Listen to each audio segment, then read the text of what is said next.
It is similar to a skeleton. It is a basic structure or frame of reference which is designed to support or enclose something. So, ang kaning research, kanang framework, nag-provide ni siya og structure or model to support your research study. So, the framework is very important because this will be served as your foundation of your research or the structure of your research. Theoretical framework. A theoretical framework, which may be formulated from an existing theories, serves as the foundation of the study. In such case, the paradigm that is originally used by the theorist can be fully adopted in the present study. It can also be adapted since the researcher can add or subtract variables from the original framework, provided that the whole theory is utilized. Theoretical framework ng polymer.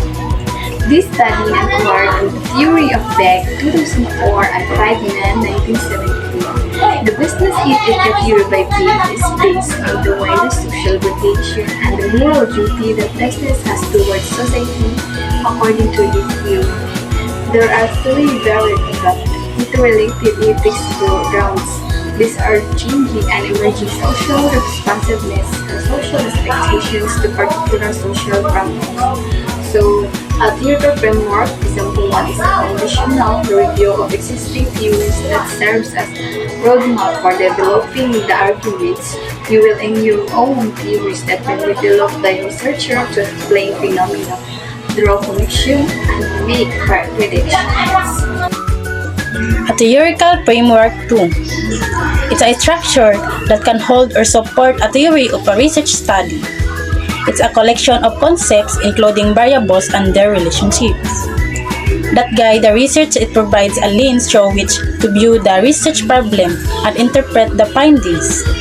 Essentially, it's an underlying structure that supports the research questions and method.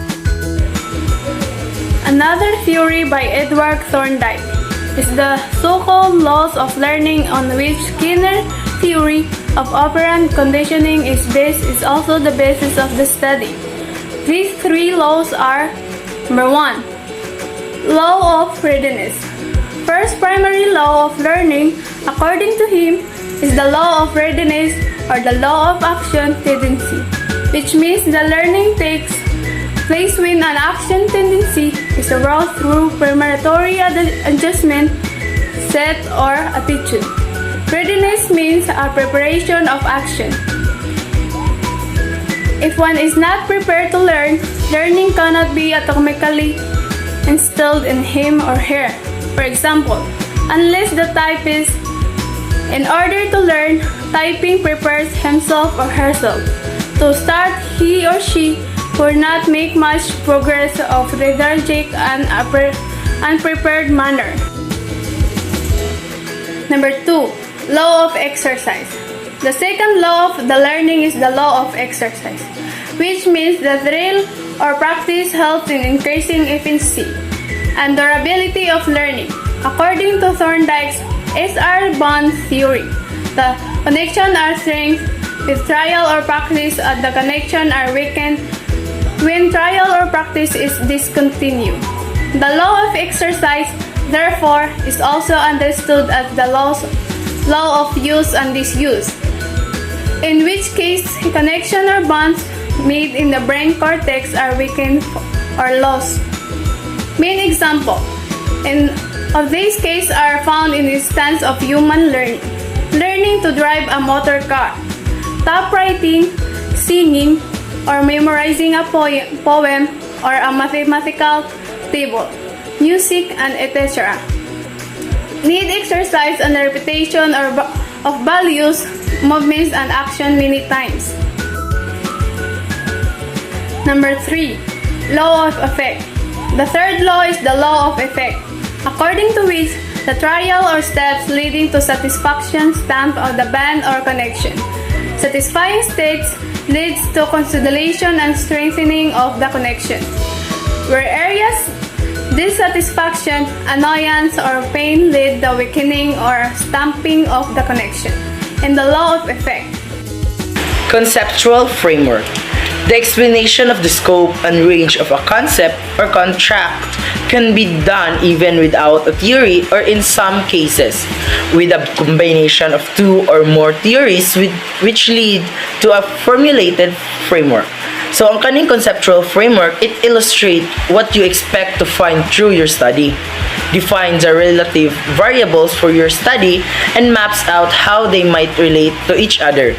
So, ang kaning conceptual framework, sad kay it guides the researcher by giving clear direction to the research.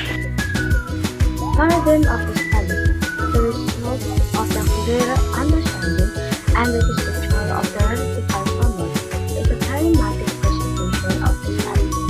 Cover Korean Webster in 2006 defined the paradigm as a pattern model or set of from which concept particular element.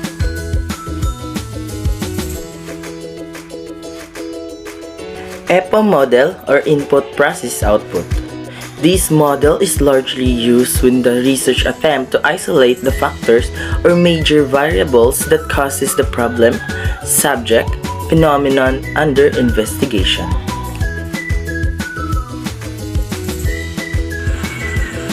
IVDD model means independent variable to dependent variable model. This model is used in experiment-based studies. The questions raised are higher order and classified as situation related. For example, is level of performance of grade 12 students, the academic grades, the practicum grades, or the parents' satisfaction. Yes. PC model predictor criterion model. This model is used when predicting and assessing the relations between two or more variables. Studies that focus on relationships, associations, differences, and impacts will benefits from this model. So, PC model or predictor criterion model is used as supporting relationships, associations, differences, and impacts. This model is used when relating and assessing influence between two or more variables. Below is an illustrative example of the PC model or predictor criterion model. The P model is a systematic framework for designing, implementing, and evaluating intervention. It emphasizes data-driven decision-making and iterative improvement. The diagram visually represents the flow of this process, highlighting the interconnectedness of each stage.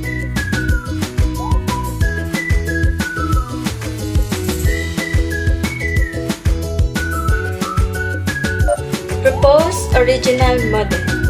This model is used when the researcher presents an original paradigm. The requirements is that it must be scientific. The researcher model you're referring to is likely the paradigm model or conceptual framework model used when presenting original research key requirements. Example: student respondent profile, age, gender, civil status, hospital assignment.